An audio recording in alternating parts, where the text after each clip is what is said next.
barat sampai ke timur, orang berbondong-bondong ikut merayakan maulid.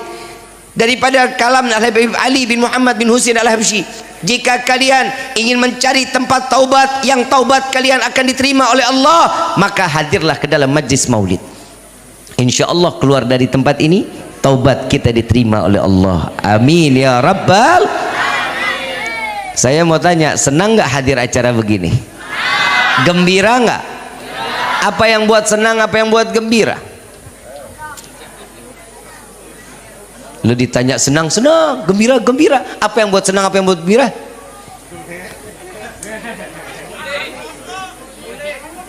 Yang pertama, insya Allah selesai acara kebuli, Bib. Yang kedua, ya ada berkatnya sih, Bib. Saya mau tanya, kalau datangnya kita gembira, kita senang, yang di rumah kita ingat apa lupa? Utang-utang? Karena karena kalau sesuatunya senang dan gembira itu terjadi karena Allah dan Rasul, nggak kebayang kita pahalanya kayak apa Allah kasih buat kita. Hadir ke sini saya husnudzan. Bapak ibu datang ke sini semata cuman mencari ridha Allah. Yang kedua mengharapkan syafaat Nabi Muhammad SAW. Ada kabar gembira, orang yang datang ke tempat ini apabila dia mati lagi jalan belum sampai atau dia pulang setelah acara majlis disebut nama Allah dan Nabi, dia taklim, dia dengerin, maka saat dia mati dalam keadaan husnul khatimah dan dianggap dia tidak akan pernah mendapatkan hisab di hadapan Allah, masuk sorga tanpa dihisab. Amin ya rabbal. Allahumma. Ini kita pulang, malaikat maut lagi ngopi di rumah kita. Pulang apa kagak? Tadi gua udah kasih kabar itu. Pulang apa kagak? Pulang, Bib. Tapi ke Surabaya dulu. Lu mau kemana aja malaikat maut, Pak, Bu? 20 menit sekali malaikat maut mandangin muka kita. Nih kita duduk di sini dari jam berapa? Jam berapa? Jam 8. Sekarang jam? Udah malam ya. Tutup doa ya. Udah malam. Lu nggak lapar lu? Gue lapar.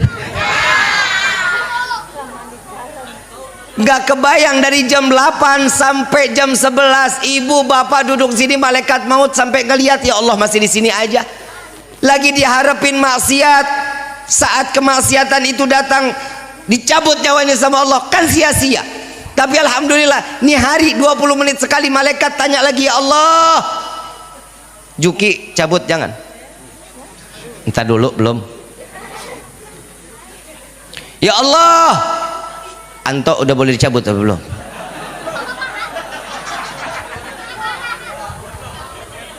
Mau dicabut sekarang apa ntar? Sekarang lah. Udah nikah belum? Mumpung belum nikah. Semuanya ditanya sama Allah. Coba tatkala kita dalam keadaan maksiat, mati kita dalam keadaan suul khatimah, pertanggungjawaban kita lebih berat di hadapan Allah.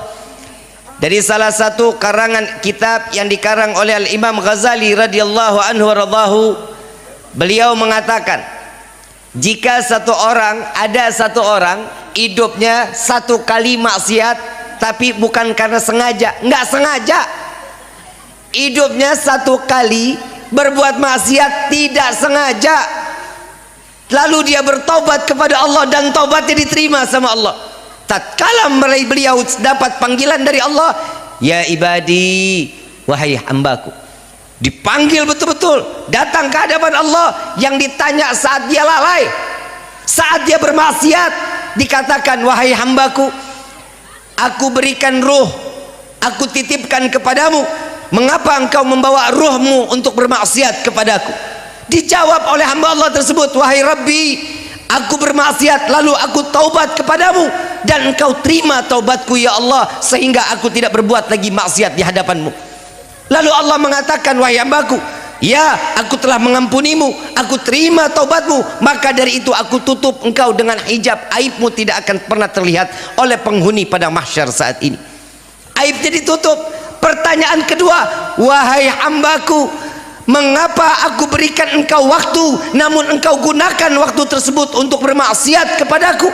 Gak bisa jawab hamba Allah ini. Ditanya lagi yang ketiga, wahai hambaku, apa yang kau lakukan saat di pikiranmu engkau bermaksiat kepadaku? Satu, buat dosa, bermaksiat bukan karena sengaja. Pertanyaannya bertubi-tubi dari Allah, gimana nasib kita nanti di yaumil qiyamah? Dosa yang sengaja, lalai kita sengaja, jutaan kali Allah pertanyakan pertanyaan tersebut kepada kita. Satu dosa jutaan kali. Mudah-mudahan Allah jaga kita dari aib kita dunia sampai ke akhirat. Amin ya rabbal.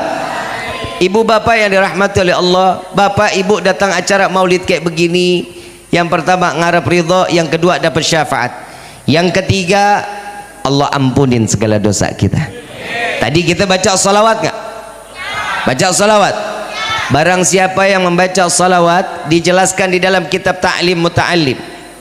Di dalam kitab Ta'lim Muta'allim, salawatnya setiap hamba kepada Nabi itu berupa doa. Salawatnya malaikat kepada Nabi itu berupa istighfar atau ampunan atau taubat. Yang ketiga, jika Allah yang bersalawat kepada Nabi itu berupa rahmah atau kasih sayang. Jadi mau nggak mau keluar dari tempat ini, doa kita pasti dikabulin sama Allah. Mau nggak mau, suka nggak suka, keluar dari tempat ini, taubat kita diterima sama Allah. Yang ketiga, mau nggak mau, suka nggak suka, keluar dari tempat ini, Allah curahkan rahmat serta taufik dan hidayah dari Allah. Alhamdulillah. Oh, coba mau lihat tempat mana lagi yang paling nikmat. Nabi baiknya sama kita ini bukan main. Nabinya udah nggak ada, tapi selalu ada di dalam hati sebagaimana umat Nabi Muhammad SAW. Cintanya manusia pasti ada batasan, cuman sampai di ujung di liang lahat, nggak akan lebih dari cintanya tersebut. Saya mau tanya, bapak cinta sama ibu pak? Cinta sama ibu nggak? Oh, kalau yang bilang nggak, gue nggak ngerti dah. Bu, ibu cinta sama bapak? Cinta bib, kalau duit nambah. Cintanya manusia ada batasan.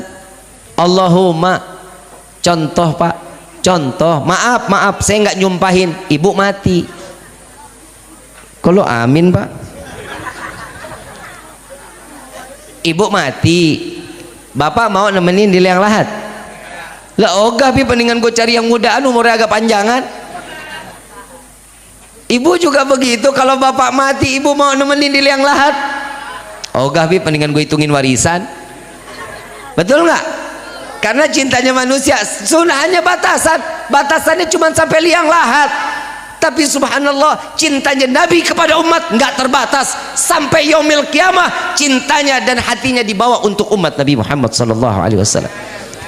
Perayaan maulid ini bukan didasari tidak dengan dalil. Allah subhanahu wa ta'ala di dalam Al-Quran, Qul bifadlillah wa birahmatihi fabidzalika falyafrahu. Katakan wahai Muhammad, dengan anugerah rahmat yang aku berikan kepada Nabi SAW, sampaikan kabar gembira ini kepada umatmu. Coba kita lihat, ternyata lahirnya Nabi yang gembira siapa?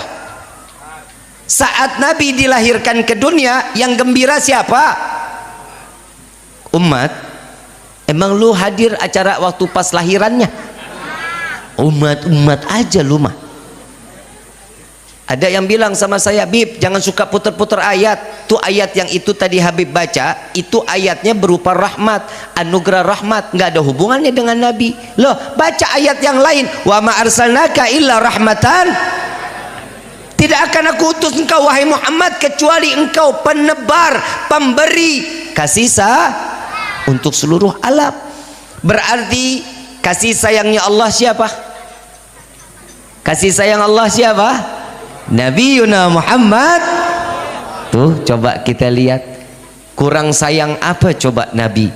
Disayangin oleh Allah dan sayangnya dikasih buat umat. La ilaha illallah. Kadang juga ada yang nanya, Bib, bikin maulid kan acaranya